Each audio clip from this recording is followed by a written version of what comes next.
ಬೈಲಹೊಂಗಲ ಹಾಗೂ ಹುಕ್ಕೇರಿಯಲ್ಲಿ ಪ್ರತ್ಯೇಕ 5 ಪ್ರಕರಣಗಳಲ್ಲಿ ಮನೆ ಕಳ್ಳತನ ಮಾಡಿದ್ದ ಓರ್ವ ಆರೋಪಿಯನ್ನ ಕಿತ್ತೂರು ಠಾಣೆ ಪೊಲೀಸರು ಬಂಧಿಸಿ ರೂಪಾಯಿ 20 ಲಕ್ಷ ಮೌಲ್ಯದ ಚಿನ್ನಾಭರಣ ವಶಪಡಿಸಿಕೊಂಡಿದ್ದಾರೆ. ಬೆಳಗಾವಿಯ ರುಕ್ಮಿಣಿ ನಗರದ ನಿತೇಶ್ ಉರ್ಫ್ ದೀಪು ಜಗನ್ನಾಥರಾವ್ ಡಾಪಳೆ 42 ವರ್ಷ ಬಂಧಿತ ಆರೋಪಿಯಿಂದ ಕಿತ್ತೂರಿನ ವಿದ್ಯಾಗಿರಿಯಲ್ಲಿ ಮನೆ ಕಳ್ಳತನವಾಗಿದ್ದ 35 ಗ್ರಾಂನ ಬಂಗಾರದ ಗಂಟನ್, 10 ಗ್ರಾಂ ಬಂಗಾರದ 1 ಜೊತೆ ಕಿವಿಯೋಲೆ, 5 ಗ್ರಾಂ ಬಂಗಾರದ ರಿಂಗ್, 5 ಬಂಗಾರದ ಉಂಗುರ, ಇತರೆ ಬೆಳ್ಳಿಯ ಸಾಮಾನುಗಳು ಹಾಗೂ ರೂಪಾಯಿ 5 ಲಕ್ಷ ನಗದು ಹಣ, ಒಟ್ಟು 5 ಪ್ರಕರಣಗಳನ್ನು ಪತ್ತೆ ಮಾಡಿ ರೂಪಾಯಿ 20 ಲಕ್ಷಕ್ಕೂ 30,000 ಮೌಲ್ಯದ 203 ಗ್ರಾಂ ಬಂಗಾರ ಆಭರಣಗಳನ್ನು ಪಡಿಸಿಕೊಂಡು ಆರೋಪಿಯನ್ನ ನ್ಯಾಯಾಂಗ ಬಂಧನಕ್ಕೆ ಒಪ್ಪಿಸಲಾಗಿದೆ.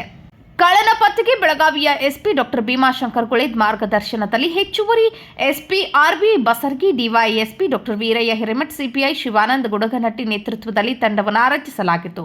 PSI Praveen Gangol, ASI MB Vastrad ಸಿಬ್ಬಂದಿಗಳಾದ SA Dafedar, NR Galagi, AM Chikkeri, SM Penteda, RS Sheeli, SB Hunasikatti, SR Patil, Raju Gowrakkanavar, MC Itagi, DR Dargad, technical ವಿಭಾಗದ ವಿನೋದ್ ಟಕ್ಕನ್ನವರ್, ಸಚಿನ್ ಪಾಟೀಲ್ ಕಾರ್ಯಾಚರಣೆಯಲ್ಲಿ ಭಾಗಿಯಾಗಿದ್ದರು. ಎಸ್ಪಿ ಡಾಕ್ಟರ್ ಭೀಮಾಶಂಕರ್ ಗುಳೇದ್ ಸಿಬ್ಬಂದಿಗಳ ಕಾರ್ಯಕ್ಕೆ ಹರ್ಷ ವ್ಯಕ್ತಪಡಿಸಿದ್ದಾರೆ.